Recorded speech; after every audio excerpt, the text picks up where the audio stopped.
ตอนครั้งดีรุ่งบัดนี้เราบอกว่าไปยามเบิ่งรถเราว่ากลางคืนเนี่ยเราบ่คอยลงมาตอนเว้นเนี่ยเราสิลงมายามเองแล้วคอยเด้อโอ้ยเดี๋ยวตกใจจับปลายมันพูดได้พอจับปากมันพูดได้มาจับมันได้น้ำนะน้ำเลิกจังเนาะมาคนเดียวก็ย่านแล้วเหรอจับปากมันชันลงมาเด้โอ้โบราณเป็นไงไม่ได้เนาะผู้ชมแล้วปวดอย่างมากนี่เย็นหน่อยเนี่ยน่ะเย็นหน่อยที่หลาที่เนาะมันเชื่อมันไว้ปล่อยน้องมันชี้น้องมั้งทันหนูใหญ่ชี้เลยไปคอยเด้อระวังลุ่มนะเอาพี่น้องเลยมาเปิดภาพเปิดคลิปตอนค่ำมืดกลางค่ำไม่ได้ยืนกลางคืนไม่ได้นอนถ้ากันมาหาเอาปูเอาปลาอีกตอนกลางคืนพี่น้องเอ้ยบัดนี้เนาะหลังจากพากันตอนเว้นนี่เอาปลาอยู่ทางหน้าแม่ตุ้ยตกค่ำลงมาตอนนี้ก็เป็นเวลา3 ทุ่มพี่น้องเลยพากันลงมายามเบิ่งทางอันตอนทางลีลุงเนาะเพราะว่ากลางคืนเราสิบลงมายามลุงใหญ่กับปะแมงเตอร์กับลุงจอยกันเลยพากันลงมายามเบิ่งยันว่ามันได้เนาะเผื่อมันแจ้งกันเลยมันยันมันเน่าพี่น้องเลยพากันลงมา2 คนกับลุงจอยมื้อนี้กันลงไว้มาถ่ายคลิปไว้ลงมื้อนี้เนาะถ่ายแต่เมื่อคืนนี่แหละพี่น้องเลยมาลงตอนเช้านี่ให้ป้าลุงเบิ่งเนาะเอาก่อนอื่นก็ขอกราบทักทายสบายดีกันอีกรอบค่ำๆเด้อป้าลุงเลยสบายดีกันเบิดสุขคนมาเบิ่งลุงจอยยามเอาปลาทั้งโต่งลุงบัดนี้เนาะเรามาแต่ยามทั้งหน้าไม่ตุ้ยแล้วไข่บัวลายปันไดพี่น้องเลยรอบค่ำนี่เลยเลือกพากันเลือกแล้วเรียบร้อยในการลงมาต่อทางตอนครั้งดีรุ่งบัดเราบอกว่าไปยามเบิ่งรถเราว่ากลางคืนเนี่ยเราบ่คอยลงมาตอนเว้นเนี่ยเราสิลงมายามเองแล้วมากะสีมืดค่ำน้ำกะลายพี่น้องเลยจะสิได้เดี๋ยวบอกแหละมาเบิ่งมาดุนมาต้มน้ำกันน้ำก็ยังบ่ค่อยบกเนาะคนบ่ตกบัดทางจอยก็ถือหลังกบมาน้ำมาก้านกบได้กบตัวหนึ่งน้ำแยงเพิ่นน้ำมือเพิ่นเอาภาพกระสีมืดค่ำๆไม่เด้อเนาะเอาก็มาเปิดคลิปกลางคืนเลยมื้อนี้ก็ได้กดเอาจังหน่อยก็ฮอดพี่น้องเลย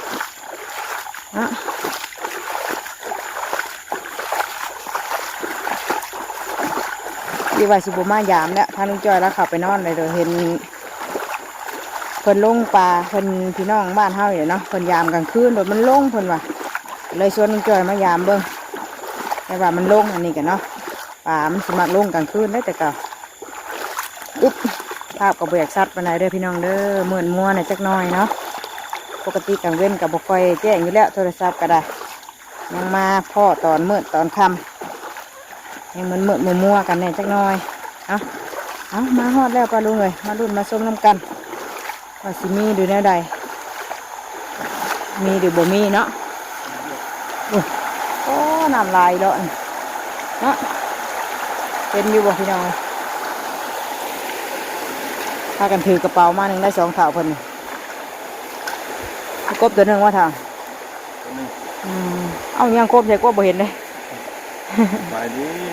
ยดีต้นค่ำไม่ได้ค่ำจะดีแล้วเที่ยงคืนเลย3 ทุ่มเลย3 ทุ่ม4 ทุ่ม5 ทุ่มเลยลงแล้วเท่านะอาบน้ำแล้วกินนี้เราอาบน้ำแล้วเรียบร้อยแล้วว่าสิเขานอนเนี่ยพี่น้องเลยแล้วก็อยู่ใช้เอาคุณบ่มายังโคมแหงจอยก่อนเฮ้ยผมยุบลืมตรงนี้ได้หนิเนาะตกน้ำเรียบร้อยได้หนิน้ำลายใช่เฮ้ยโคมแหงเด้อยังโคมแหงบ่จะลงไปน้ำได้น้ำตายหมูเห็ดหุ่งทางเมื่อได้เนาะนกนั่นเองมาติดสิไปยังโคมให้เราก่อน ลงเอาได้พี่น้องเลยก็เลยบ่อยากให้เรามาผู้เดียวแล้วย่านเอาเกือบลงมาพอปล่อยเด้อโอ้ยเฮ็ดให้ตกใจจับปลายมันพูดได้พอจับปากมันพูดได้มาจับมันได้น้ำน่ะน้ำเลิกจังเนาะมาผู้เดียวก็ย่านแล้วเหรอจับปากมันสั่นลงมาเห็นป่ะอึ๊บจับเลยได้อยู่บ่เนาะมานให้ได้แน่ใคร ที่คอผูก น้ำจนเพียงคอ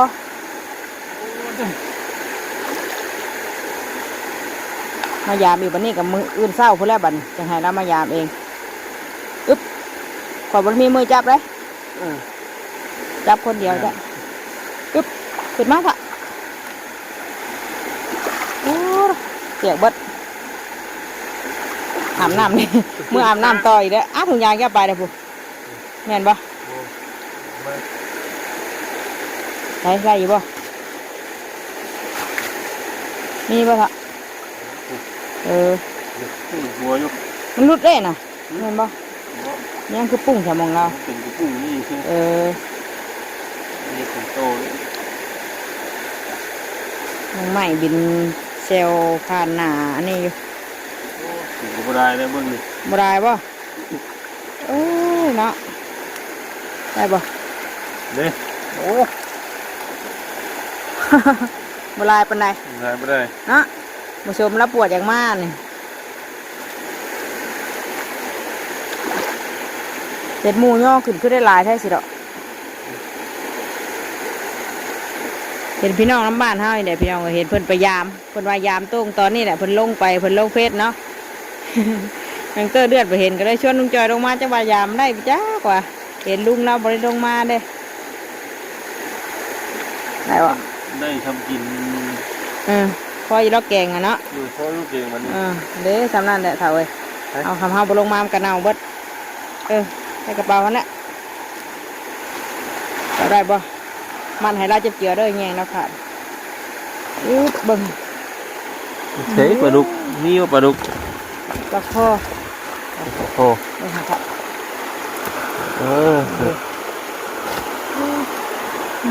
ได้อยู่เนาะ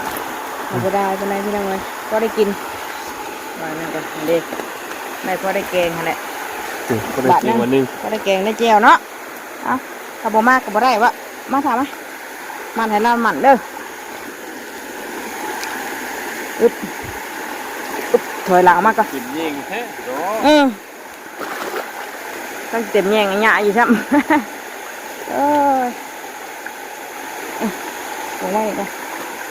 ไม่อยากลงปานใดบ่เนาะเป็นยามหน้าไม่ตุ้ยพุ่นกับบุค่อยไล่ปานใดได้พี่น้องเลยแน่หน่อยเนื่องเพิ่นเอามาเมื่อกี้นี่มันจะเกี่ยวด้วยเถอะ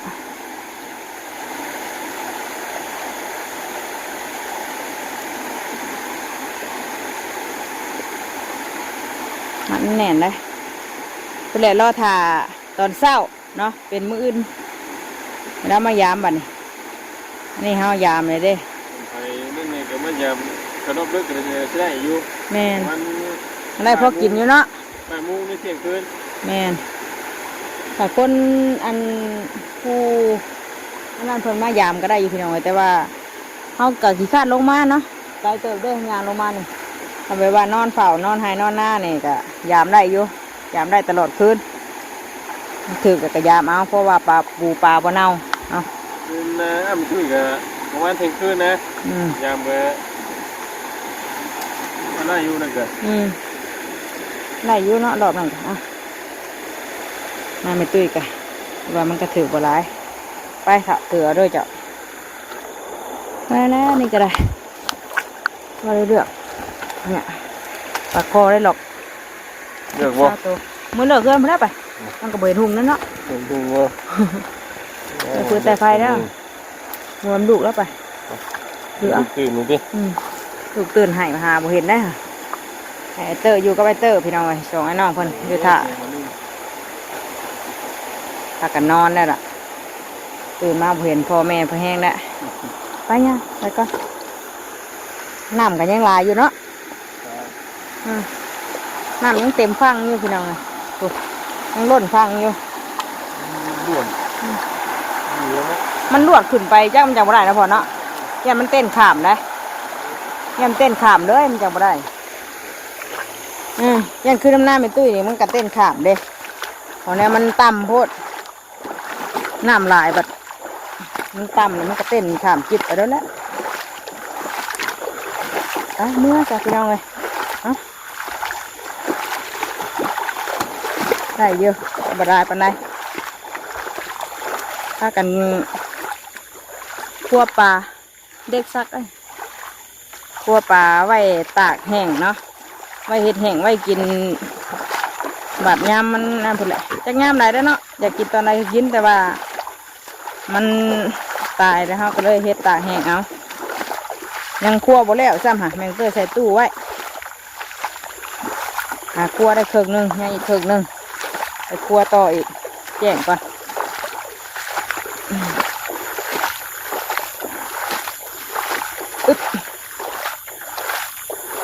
นี่ว่ากบ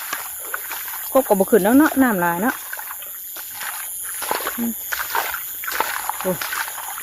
ไปอยู่บ้านพุ่นหุงสะดุอยู่นอนเลิกแล้วมันเดี๋ยวมันเลือกปลา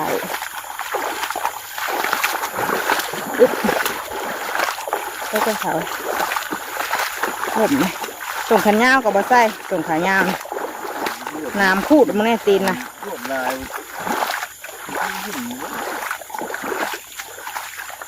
น้ำนี้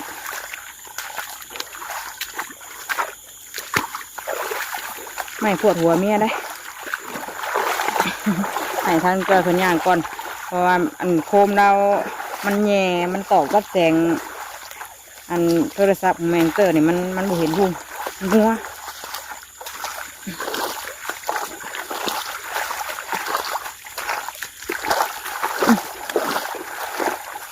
คนหาการอยู่น่ะกลางคืนส่วนลายสิมีคนมาลักยามพี่น้องเลยเนาะเพราะว่าเขาไปลงมายามเด้คนก็ลักยามเอาผู้ใดมาก้านกบก้านเขียดในค่ำกลางคืน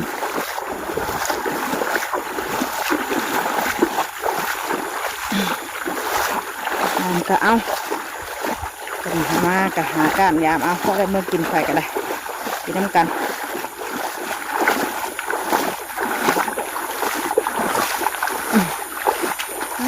น้ำไปยังไหลเขามาให้หน้าอยู่เนี่ยเสียงยางน้ำตุ่มเตรียมอยู่สิตกอีกอยู่บ่นี่เนาะคือชีแจ้งเนาะฝนมันเสียกตกลัดเช้าตอนกลางคืนสิบัดบ่ตกคำตกนี่ปลาสิลงเยอะนี่เนาะมาตอนเช้านี่ตกพอดีเฮาดูหนึ่งเข่าจบไหมครับ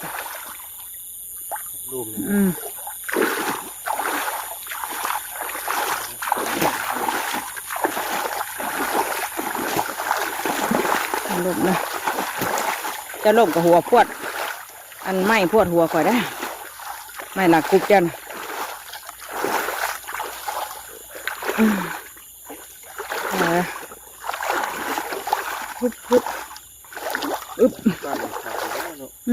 ว่าจะตกป่าเนี่ยให้ถังได้ปะ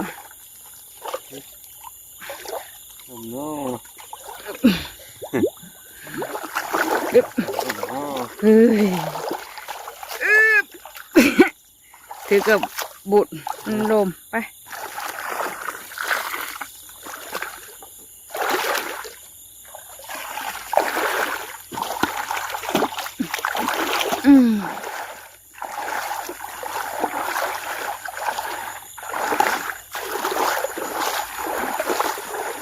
เราอยากนอนกับพยายามเอาน้ำหน้ามันตื้อเพิ่งก็ได้อยู่ให้เท่านั้นได้ยามเราอยู่ใกล้อันพุ่นเนาะเอาแบบเพื่อสิไปไกลเตอะเพื่อสิไปเพื่อสิมาอยู่ใกล้ยามเอา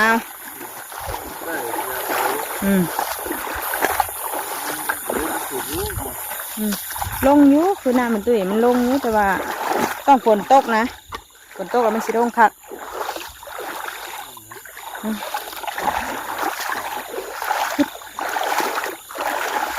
ตกน้ำน้ำลายได้พี่น้องคุณนะมากันยางน้ำเพียการแข่งคุณ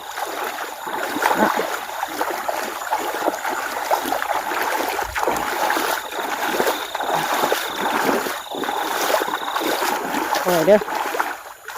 ไปเดี๋ยวเรามาเลือกเอาปลาไว้อยู่เพื่อนคุณแหละ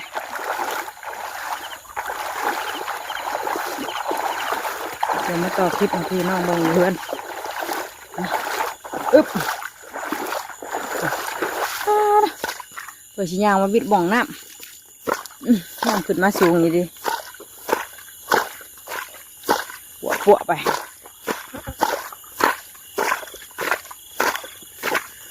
ยังไงจะถามถามเมียหน่อยกว่า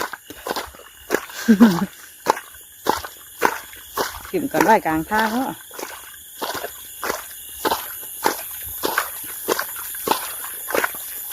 เราไปกล้าไปกลางคืนได้ขอย่านนะทำกลางคืนง่วงหน้าง่วงหลังอยู่พี่น้องเลยบัวเปียได้ย่านเลดปะได้ทำมีอย่างมาเลดปะเมียบ่เถอะเมียชื่อติย่านกับเมียได้ใช่ฮะ5 นาทีนั่นก็คือเห็นลูกเห็นเมียแล้วเนาะมาจีเรียนปะกันพ่อเล่นปะเขาดูคนเมียลุงจอยบอกว่าคำมีอย่างมากกับสิเล่นปะเมียพี่น้องเอ้ยไปตายไว้ใจไปตายเบียกมาน้ำแต่ว่าเชื่อใจไม่ได้เลยแถวนี้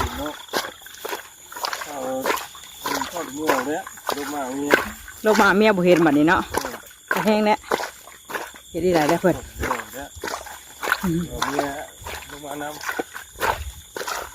มาแต่ตื่นนะติ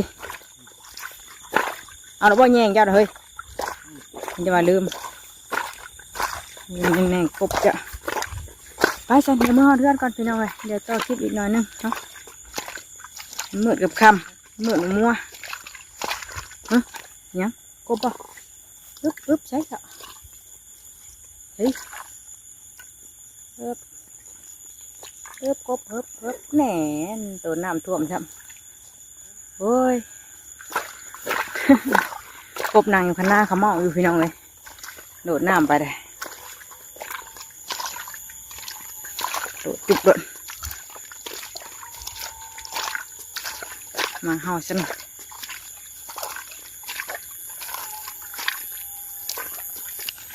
ใช่เอาพี่น้องเลยเห็นกบอีกอ่ะอึ๊บโบไปแล้ว1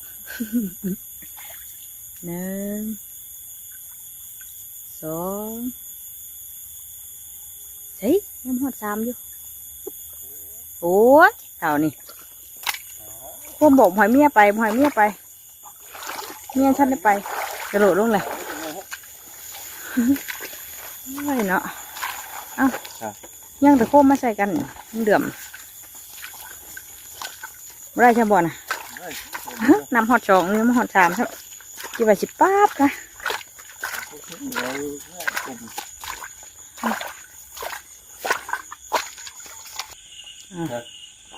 เพื่อนเนี่ยเป็นยังไงน้อง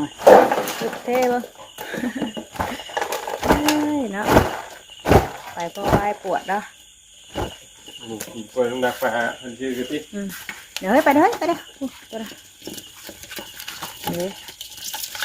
เอาแม่ตัวน่ะไปจับแกได้เลยเอาแม่ตัวน่ะไปเด้อเอาเก็บใจได้บายแต่ก็บายได้จังน่ะมันขุ่นเท่เลยจะเปลี่ยนบ่น้ำเยอะสบายช่วยกันเก็บถังแล้วกันเอียนบ่เคยดูป่าดูสิเดือนเอียนหน่อยหน่อยหน้าตัวอีนั่นแหละบิดชิด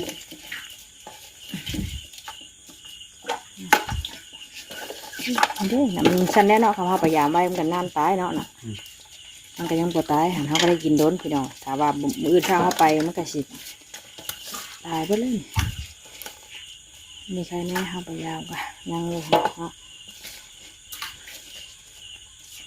ยังเลยโอ้ยเต้นไปแล้วเอาปลาเค็งเนี่ยขุดเต้นไปเลยอึ๊บ นี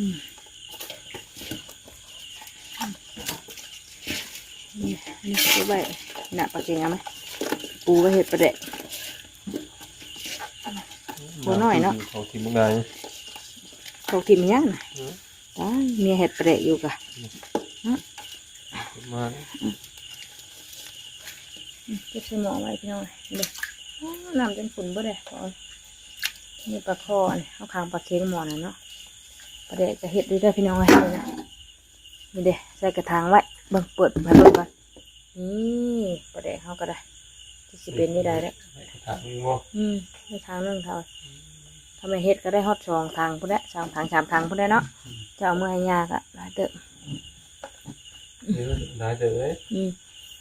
เมื่อยาเฮ็ดไว้ได้ไปขอกินน้ำเนาะ ให้ย่าเลยท่องเที่ยว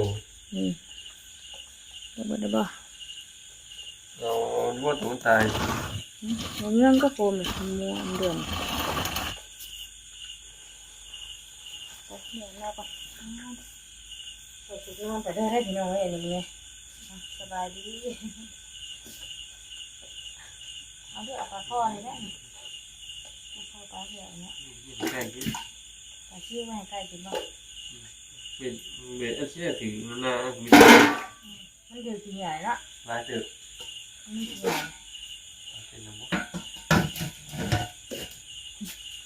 ยังทอกทิมสิ เอามาเลยเอาเลยมีงานไม่ใช่เย็นหน่อยเลยน่ะเย็นหน่อยขึ้นหลาที่เนาะมันเชื่อมันไว้ปล่อยลูกน้องมันชี้น้องบ่ ขันหลงมุกไงที่เลย น่ะปลาแบบนี้เอาเลยตรงตัวทำตัว ทอกแล้วเนาะใส่หินทอดเลย เลยว่าถ้ามากินได้ไหมปลาให้ไปนี่มากินกันแม่เฮ็ดให้กินเบื่อมันแดดมันตากไว้ว่ะถ้ากันนอนซอยนอนคนนี้นอนอยู่ในห้องบ่นี่ละโรงยานปลาลูกพอแล้วบ่ไม่ใกล้กินชามีกินหยาปลาชื่นเอาไว้ในชามปูน ไปซ้ำเนี่ยไปซ้ำเนี่ย อ้าวจะหาน้ำหน้าอีกเจ้าก็ได้ น้ำบ่ โยเนาะจะลงไปน้ำเนาะเพื่อนหาที่นี่หาแล้วก็ลงไปลงไปก็ลงไปน้ำเพื่อนอีกเลยไม่ว่ากันคายเอาจากพี่น้องเลยเนาะที่นี่กับนี่อย่างไรมาหาปูปลาที่เก้ากันทันกันขึ้นหาอยู่หากินเนาะอย่างโตลุงได้อยู่พี่น้องเลยได้เพราะได้อันนั้นอยู่เนาะพอได้เจียวได้แกงอยู่คลิปนี้แต่สุราพี่และนอกไปเช่นกันนี่ด้วยเนาะให้พอกันอีกคลิปหน้าเด้อคลิปนี้ก็แล้วสบายดีพี่น้อง